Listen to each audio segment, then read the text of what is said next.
Come, let us fix our eyes on Jesus. This is Unpopular Theology, episode number 35. Today we are celebrating the commemoration of St. John of Damascus. Who was he and how do we celebrate? That's what we'll be talking about today. Before we get started, go ahead and hit the like button, go ahead and subscribe, go over to our Facebook page, like us over there, post new content there every Tuesday through Friday. And with that being said, my quarantine continues. I hopefully get out soon. Of course, with the CDC changing the guidelines, I might be getting out sooner than I was hoping, which would be really nice. It would really mean a lot to me if I could get out before Sunday so I could go to church. I'm still waiting for a call from the school health department, so if I get that during the video, I'll probably have to make another take of this.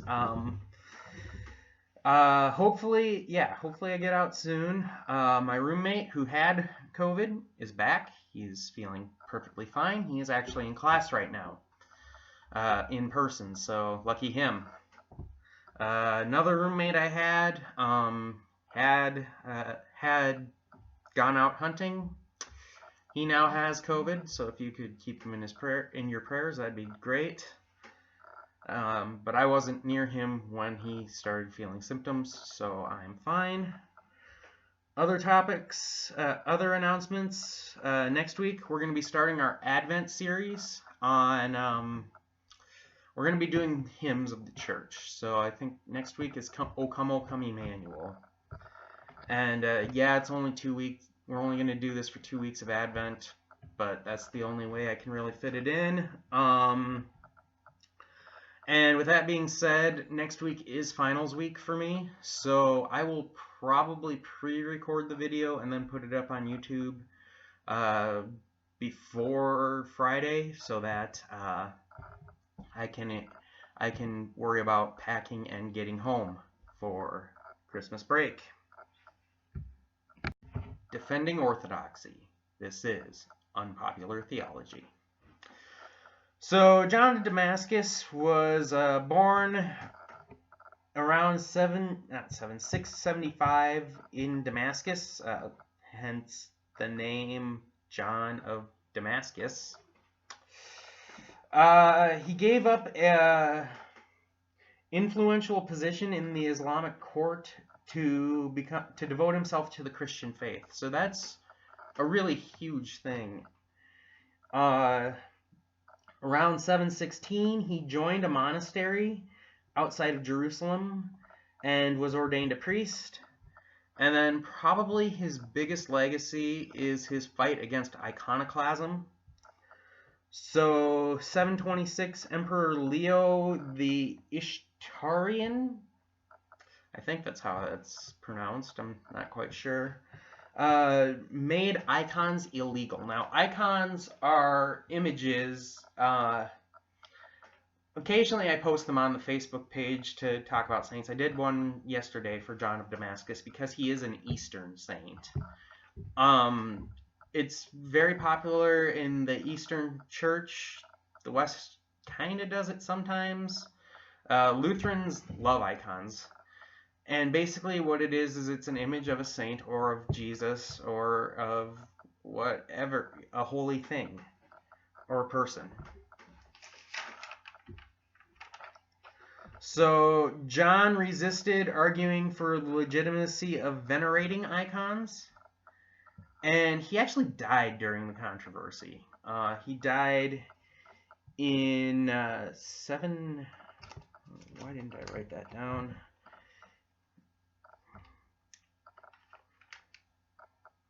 And he died not too, I want to say it was 730s, 740s is when he died. And then in 754, he was condemned posthumously by the Iconoclast Council. He's considered the last great Greek theologian, and he wrote numerous hymns that still are played in the Eastern Orthodox Church today. He made some significant reforms to Eastern Orthodox liturgy, well, at the time, Byzantine liturgy. And he wrote numerous theses defending Orthodox teachings. So now I do want to address icons.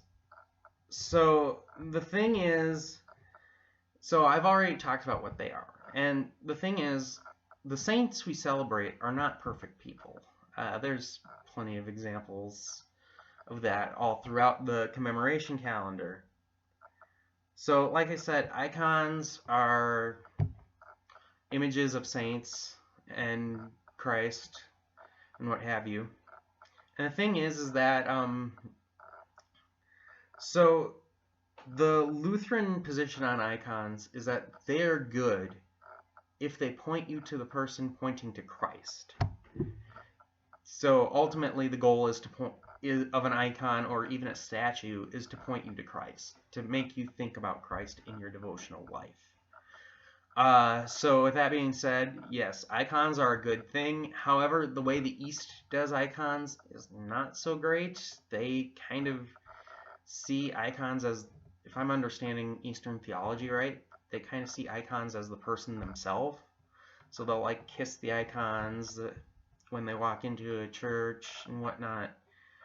And so, yes, that's a good thing. Yes, icons are a good thing. However, venerating them to the point where you treat them like it's the person itself, that's not necessarily a good thing. So that is something to keep in mind, is that, we remember, and as far as I can tell, John of Damascus kind of had the view that the Eastern Orthodox Church has today. So that's a good thing to keep in mind, that these people are not perfect. And so, yeah. So, how do we celebrate John of Damascus? Well, of course, I have my reading suggestions.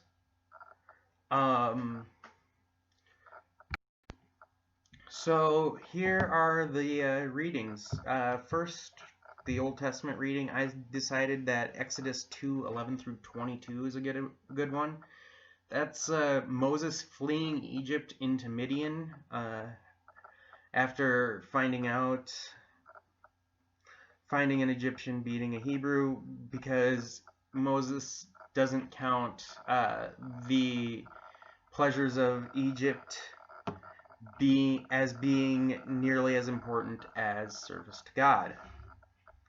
Romans 1:16 through 17 is the epistle reading. That's I'm not ashamed of the gospel, for it is the power of God to bring salvation to those who believe, to the Jew first and also to the Greek.